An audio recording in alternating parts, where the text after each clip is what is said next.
Take a deep breath. Exhale. Another deep breath in. Exhale. And the last one, another breath in. And exhale.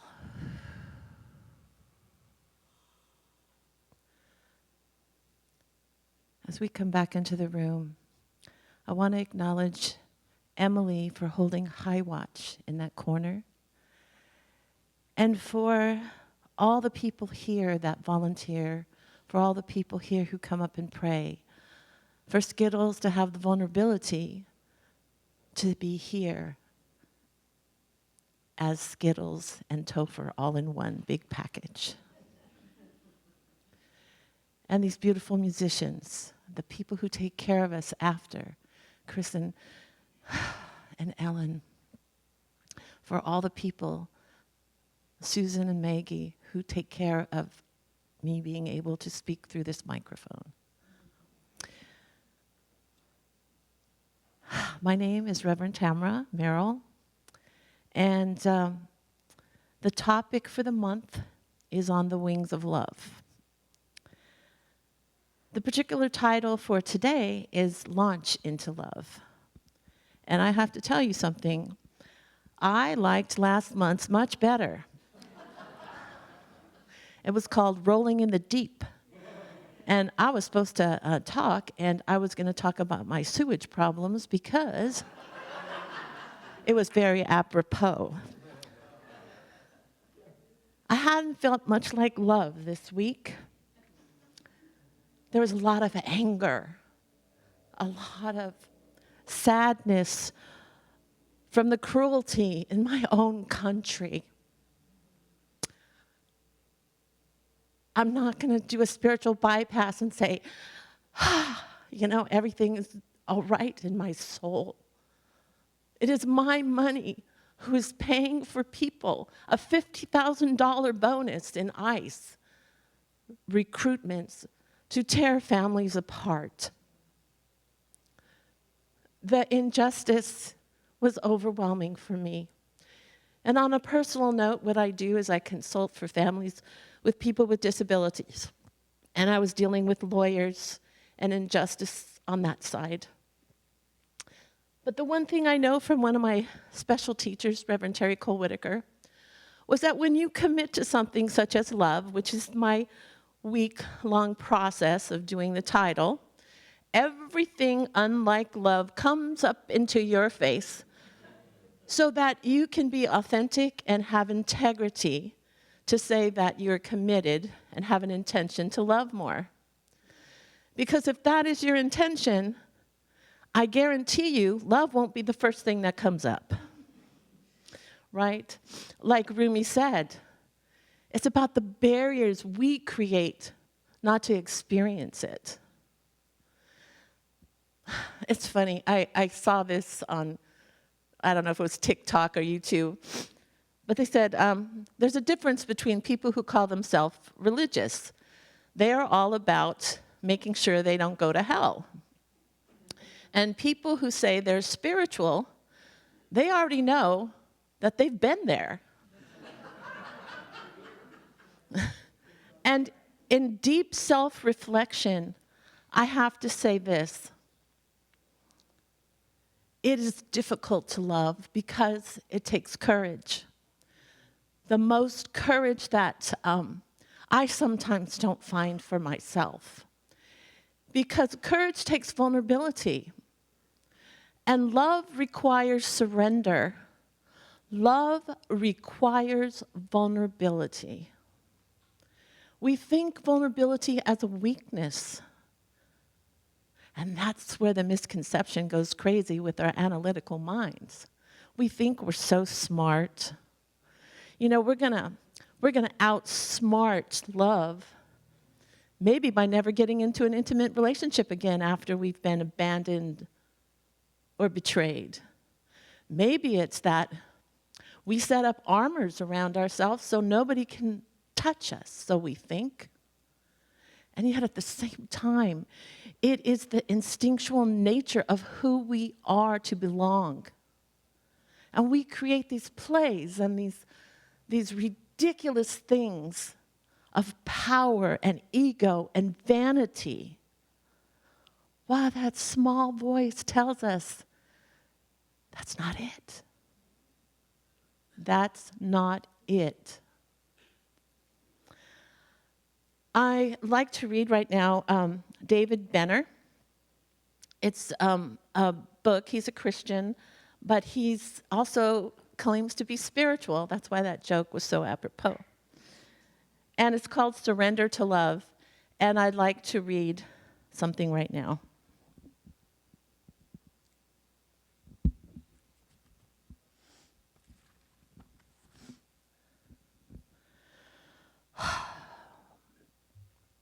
Gravity may hold planets in orbit, and nuclear force may hold the atom together.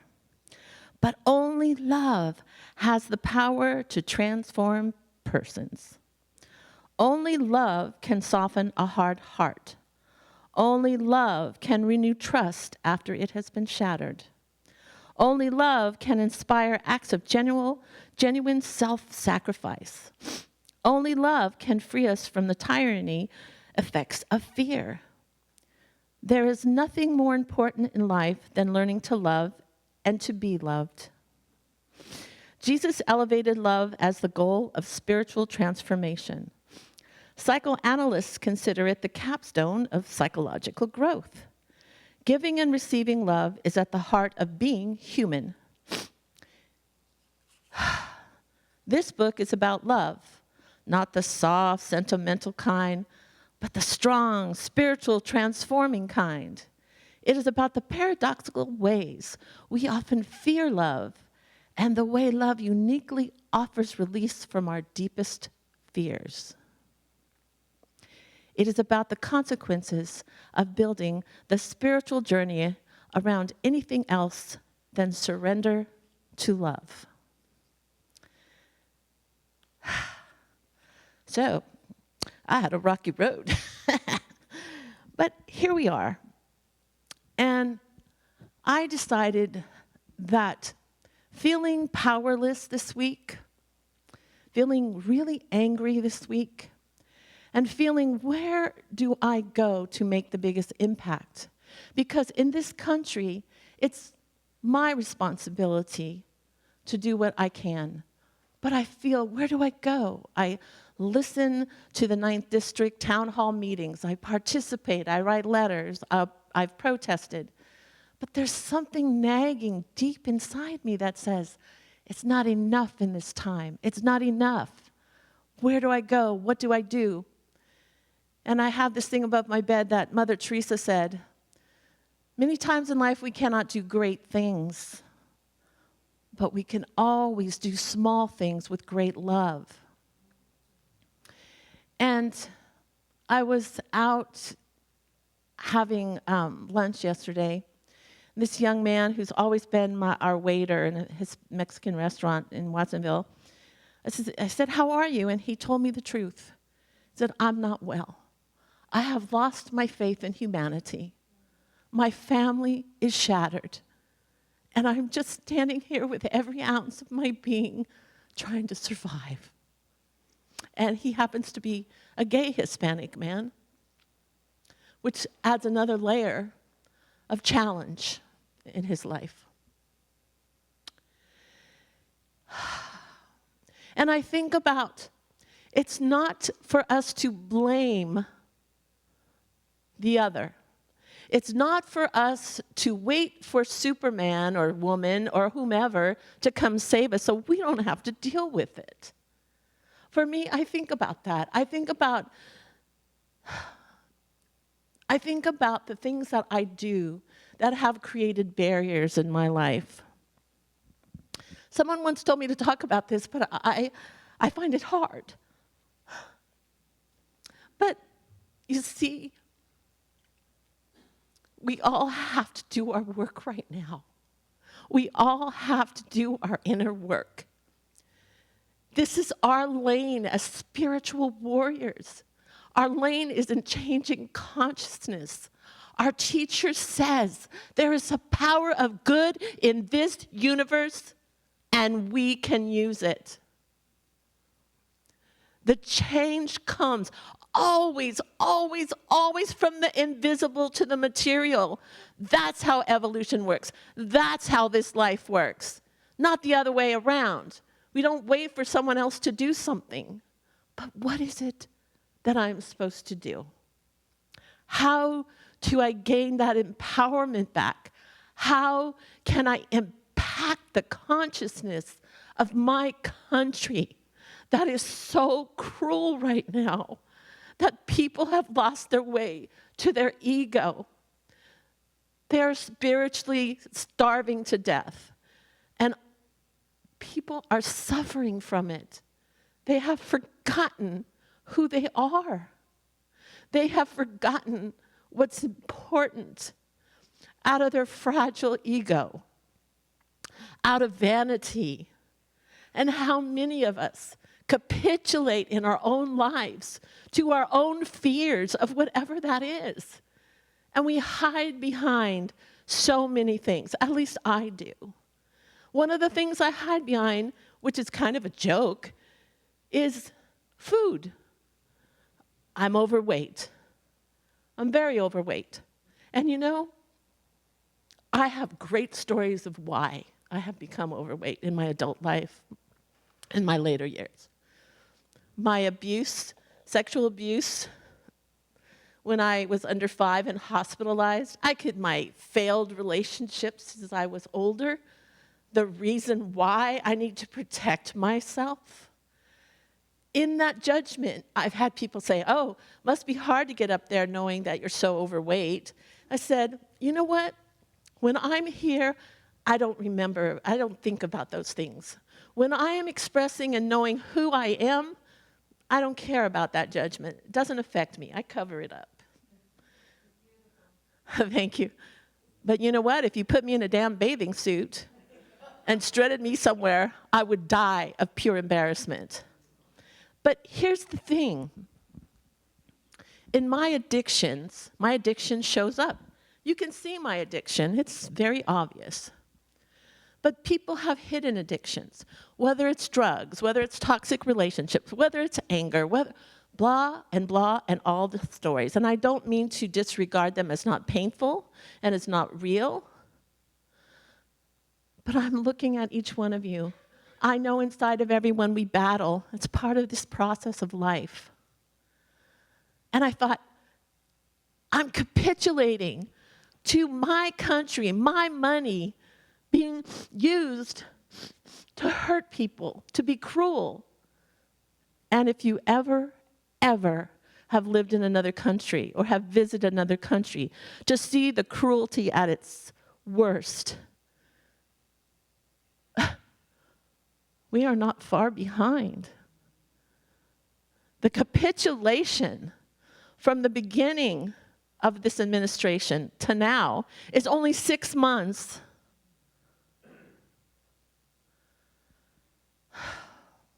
So what do? How do I stop being in fear? Because tyranny always controls out of fear. And they got me sometimes. They got me. And I have studied this my whole life. But I'm struggling. I'm struggling because it's not about them over there. It's not even about having compassion for all the horrible, horrific things around the world. We are awful right now as a country. We are doing awful things. And you and I have to make a difference. And you know what? It makes us feel darn uncomfortable, doesn't it? I like to numb out on a taco and a refried beans. But that's the point. The numbing has consequences. The numbing that no one here is not numbed. No one here doesn't have something that they're working on because that is the way it is. So as I was sitting in my backyard watching my puppy, who's getting older and can't walk well, and I'm feeling that golden age of getting older, I realized, what is it that would empower me at the personal level so that I could get in my lane to change consciousness. If we are spiritual warriors, if we say we're spiritual, if we want to be spiritually transformed, what is it in our face? One thing, just one thing that we haven't taken hold of by the throat and decided to transform it through loving it. Tell me. Everyone in here has something that they've capitulated, that they've surrendered to because it's uncomfortable, because of the fear. And again, I'm not judging. I'm not judging. Look at me, I'm not judging. But I'm asking, and I'm inviting. What if the way to change from feeling disempowered to empowerment is to take on one challenge that you are deathly afraid of? Confronting that one family member, sharing that one secret, feeling something, oh, hot, you're hot, Joaquin. Feeling that something that you have neglected for 67 years or whatever your age is. What is that? This is the time. This is the time to really do our work because our country is in crisis. Our country is in our crisis. Our people are in crisis all over the world, but right here, we are part of the biggest problem.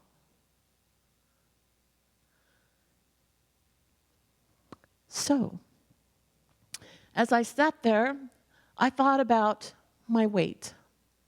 I thought about all the justifications, all the reasons, and how good it feels to stay small when I'm afraid. Marianne Williamson says, we're not afraid of our failures and our darkness. We're afraid of our greatness and our light. I'm telling you that I am facing something that I have made excuses for myself. I have the power of what I put in my mouth. But it's not about that. It's about the psychological story I made up about how it protects me, how being vulnerable is scary, how being abandoned blows my mind, but not me. I have 2, 3 master's degrees, and I'm no. And I realized that this community, and I haven't really been able to talk to Elijah about it yet, but I want to start a visioning group. Like Elijah mentioned, Reverend Elijah, about how another side of this problem is that 2025 project. Where's our project? We don't have a darn project. They pray before Congress. Where's our spirituality? Coming together of all faiths and praying everybody up. Where is our visioning for the world that we know? That, 6 months ago was in a hell of a lot better shape than it is now. 6 months in. Feeling powerless is not an option. It is not an option. The power is here. And the power starts with cleaning up our own backyard. So I have committed to 2 things. I've committed to really working on my fear about being vulnerable through this. And I'm committed to do something about visioning around a project that uplifts the ideals of being an American, a free American, a just America. And if you'd like to join me, I'm going to, in the future, next week, we'll have a sign-up sheet. Not a lot of commitment, but a lot of support. Your commitment is on you, and it always is. My commitment's on me.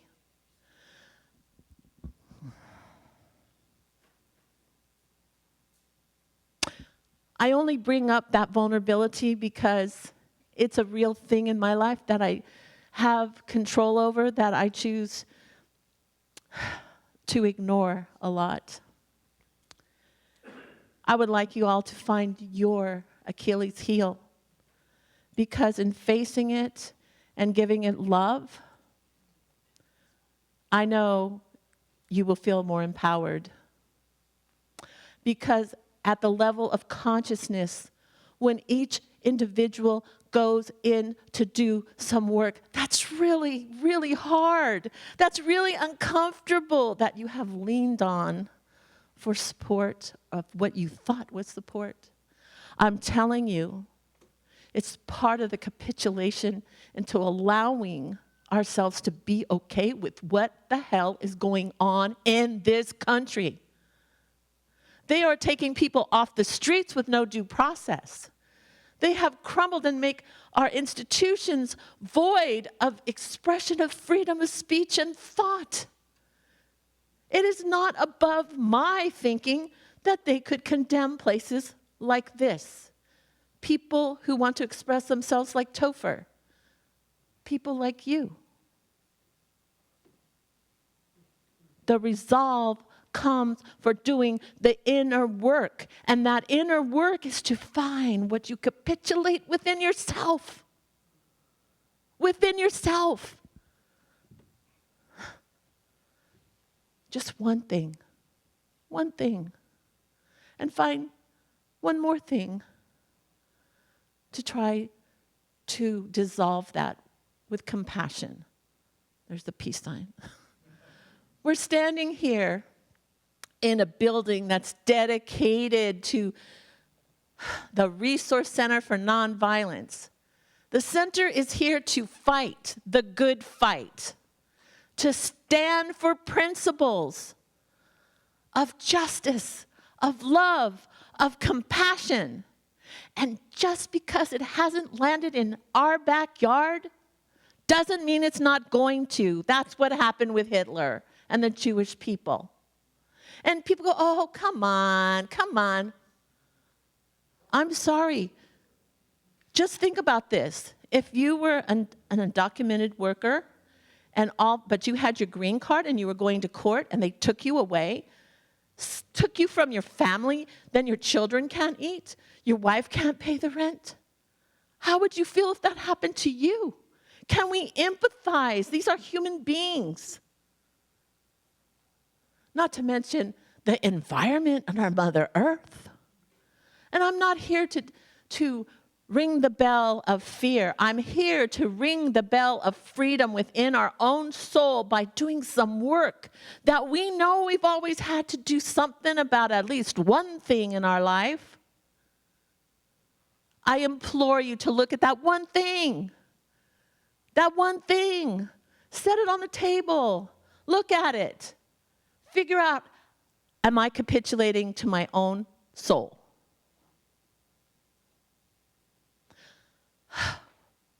I know we'll be empowered if we do. I know I will be more empowered. I will feel less disempowered, taking on things, holding things, creating things. I just want to say this, and it's really, love is dangerous because it invites surrender, and it invites us to let go of fear. Gerald Jampolsky, love is letting go of fear. Our fears run us so much so that we cannot feel abandoned, so we can feel belonged. Our egos can run us in circles. But we believe in the invisible power that is our essence. That's not just our intuition, but our instinct that knows we're here in this life to do something powerful with it. And sometimes it takes just the work within ourselves to be that example, to stand and throw out that consciousness of not being afraid. I have one story. I've told this story before. In 1976, I was living in Brazil, and I arrived living with my brother, and it was summer. January is their summer. And school hadn't started, and so I was home a lot alone without speaking the language. And there was a lot of repression about being, a woman riding around on the buses without an escort. And I was 18, and I found these little boys. And we didn't have grocery stores. We had little markets with the pig hanging up, and the smells of the fish and of life and death. And when you wanted a hamburger meat, they'd, cut it off the side of the cow and ground it up, and there might be a maggot in there, and you're like, oh, take that out, throw that over there, But I found something, these little kids, there was like 5 little 6-year-olds. And they'd run up to me and say, hi, hi, and they found out I was the American, and then they would start singing Beatles songs. All you need is love. They couldn't speak a word of English, but they could sing perfectly from the radio. And so every morning, my routine was I'd go buy oranges or cookies or bread, and I would sit on the curb, and we would eat breakfast together, and we would sing. And one of my brother's neighbors goes, your sister is hanging out with the devil children. They'll cut her fingers off. They'll stab her to get the last dollar. And my brother goes, you can't hang out with those kids. They're dangerous. I go, they're 5. I ignored him. And I continued to sing songs, and the laughter and the joy, and even though I didn't understand what they were saying, most of the time they didn't understand what I was saying, it didn't matter. The language of love is louder than our spoken word. So the summer passed, and one morning they were gone. And I had followed them home one time, and I knew that the 12-year-olds were taking care of them as parents. Not a lot of orphanages in Brazil. Lots and lots and lots of abandoned street children who live by stealing. And the bus was taken away. I never saw them again. And I cried, and I wrote my parents telling them how hurt I was. And I told my brother's friend, I don't understand what happened to these children. They're homeless. They're street kids. They called them rats, to be honest. Not even humans, cockroaches. During the years between 1960 and about 1980, the killings of street children, they even use the word urchins in the newspaper, were getting out of control. The theft was high. So they had death squads of cops and security people who would eliminate the children. In 1993, it all came out, and they found that there was over 6,000 children killed in Rio de Janeiro within a few years. But the startling statistics were 170,000 children were executed in a 30-year period.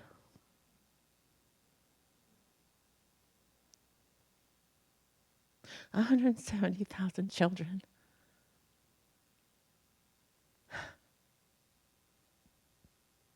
When we lose our humanity,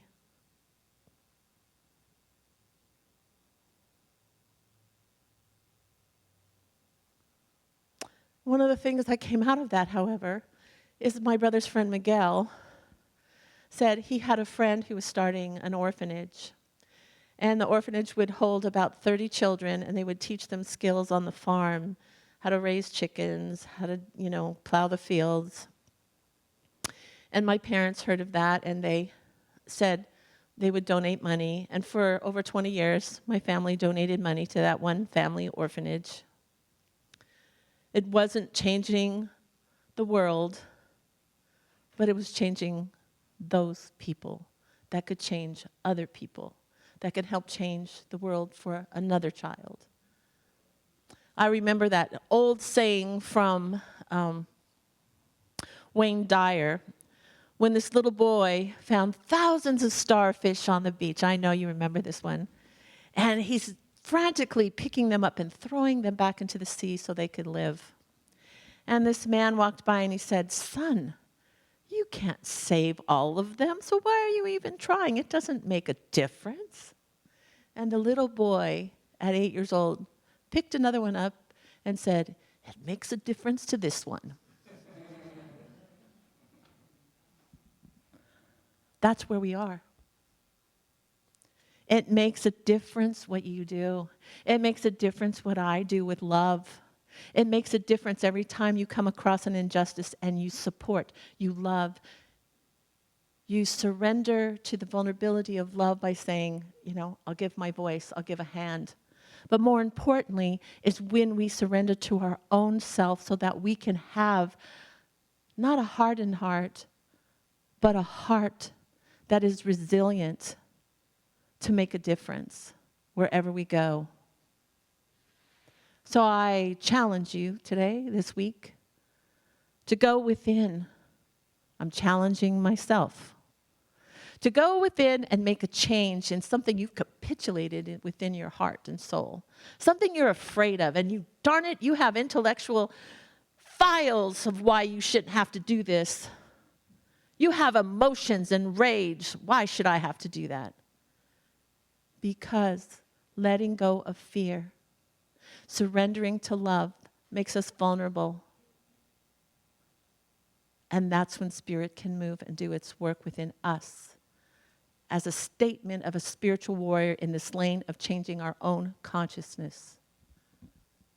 Thank you.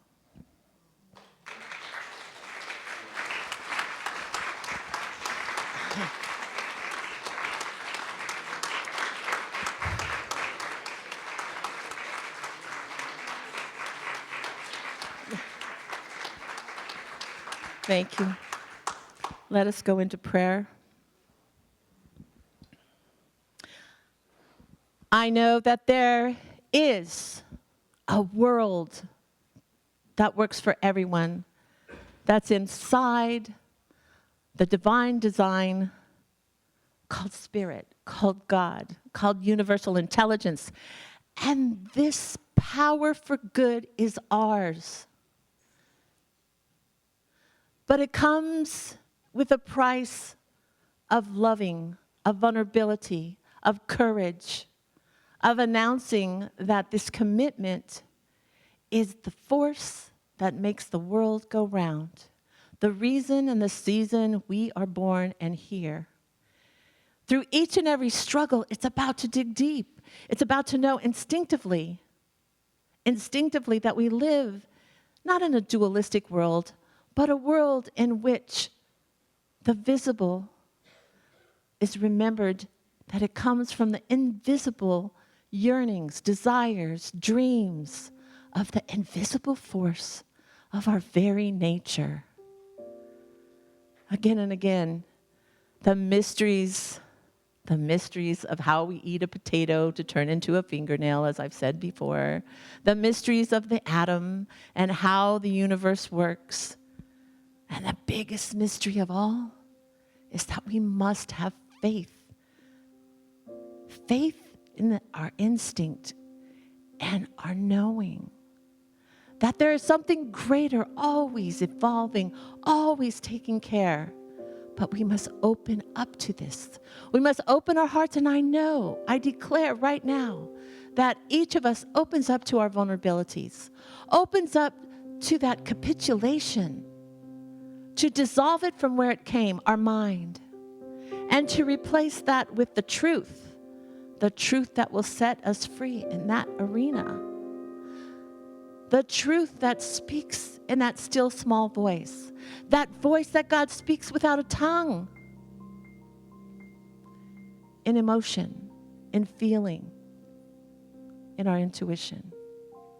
Let us stand strong in these times for our country, doing our individual work, and therefore we can go out as strong spiritual warriors, not to defeat a person, but to defeat the idea, the lack of faith, the lack of the poverty found in the vanity of those people who want to be cruel and control and have power over instead of empowering people. That is our work, and that is my prayer, and so it is.